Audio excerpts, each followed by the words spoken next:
दाना chocolate बिनायनिफ्राय start जादों बिसोरनिया बिनाया देरोहोलां आलादा जाहोलां एसे देरोहोलां आलादा जाहोलां जाबाय थादों नंगौना LKGआव मा बिदोंमोन UKG मोननायाव मा बिखो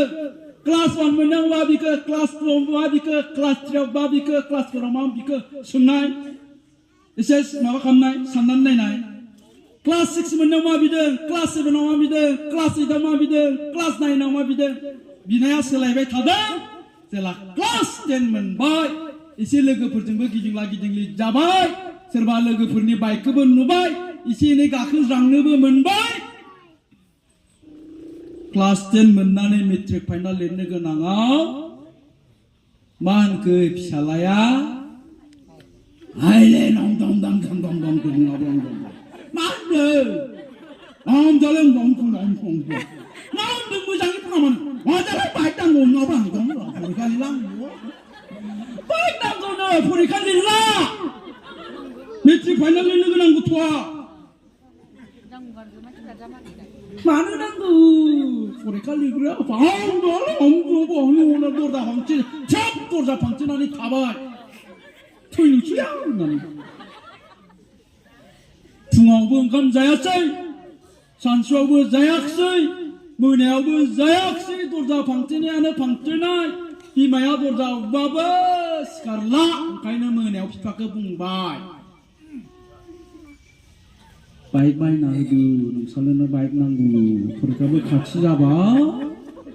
दे मोजां जायो खोमा दे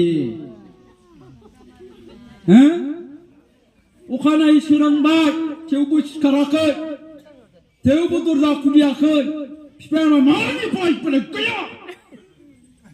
दा अखानायैबो दरजा खुलियाखिसै नालाय बिमाया बिफा खाथावनानै उरिबाय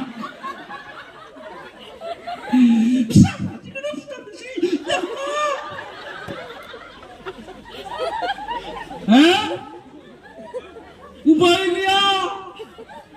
ओजोंहायथ' फुंनिफ्रायनो न' सिङाव हाबनानै दं अखानायैथ' खिनो ओंखारबाय साला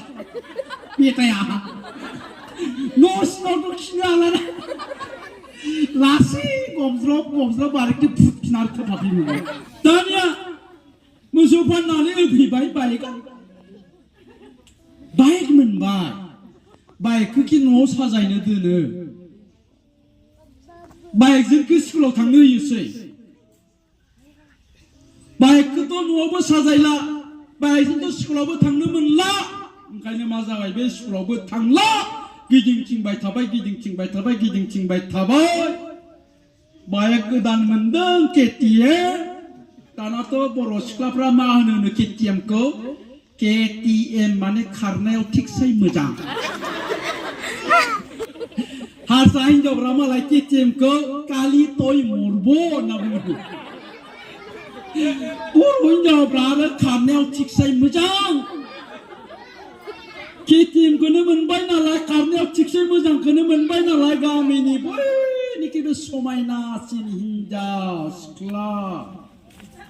थफसा बेंगानि फिसाजोआनो गोसोथोलायबाय गोसोथोबाय बाइकआव लाबथिंबाय गिदिंथिंबाय थाबाय माबा मा होनना बुङो गैजाय दारागावनो बगामाथिनो गैजाय कालामाथिनो गैजाय भैरबकुन्दनो दिनै गणेश फुजा दंनो कालाइगावनिफ्राय ओरैनो फैबाय नावखाथानिया थांबाय मुसलपुरनिया थांबाय एकदम सालबारियाव जायगायाव नायाना खिबुनाव गोसोथोनाया थाखाबाय गोसोथोनायाबो खिबुनाव ओरैसो जाखायो सिगारेटबो सोबो बियारबो लोङो दाना नैबेयाव एख' गैया नालाय लावख्रायाव जेबो गैया आरो लावख्रायाव जेबो गैयैखायनो बिफाया मोसौ फाननानै बायनानै होनाय बाइक थानायखौनो गोसोथोदों बे लावख्राया थानायमोनब्ला सोरबा बिसि फरायबाय थानाय सेंग्राखौ गोसोथोगौमोन नङाबा रानस्रावमोन बायदि एसे मोजां सेंग्राखौ गोसोथोगौमोन बे लावख्रायाव जेबो गैयैखायनो बिफाया हा फाननानै KTM बायनानै हौवाखौनो गोसोगारलायबाय गिदिंथिंलागासिनो सोरजोंबा हमजानानै होफैजाबाय नङाबा गावनो लानानै फैबाय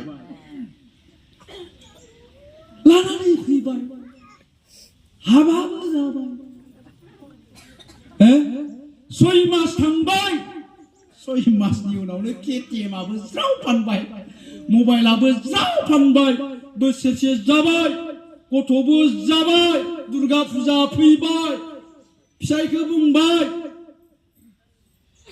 सोरके 5,000नि दख'ना नांगौ आंनो दुर्गा फुजा फैबाय नालाय बुंबाय 5,000नि दख'ना जेबो मावा फरायनायाथ' गैखालानो खामानियावबा मा होनना बुङो बेखौ आधा खावना जेबो मावा बिमा बिफानि सायाव जाबाय थानाय दुर्गा फुजा फैबाय दख'नाबो होनो हाया फैसाबो होनो हाया देलायनायबो होनो हाया हिन्जाव आरो गावज्रु जालायलांबाय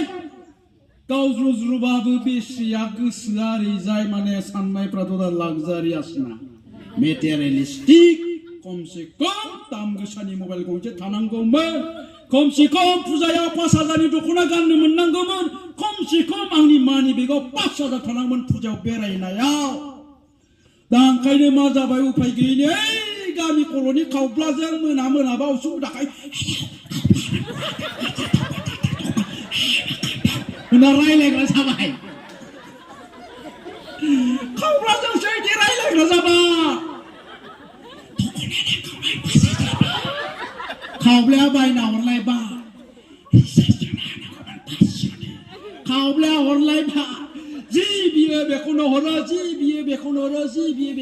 ओंखायनो सानसेखालि बुंबाय बियो सोमस्रिया आदा खावब्ला नोंखौ मानो इसिबां मोनो दे जा बियो इखौनो हरो खावब्लाया मा होनबाय होनबाना मिथिबाय अन्नायल' नङा सोला नों आंखौ जुदि हाबा खालामोब्ला आंनि बिखा बिखुंखौ बुफ्लंनानै आं नोंनो होगोन सना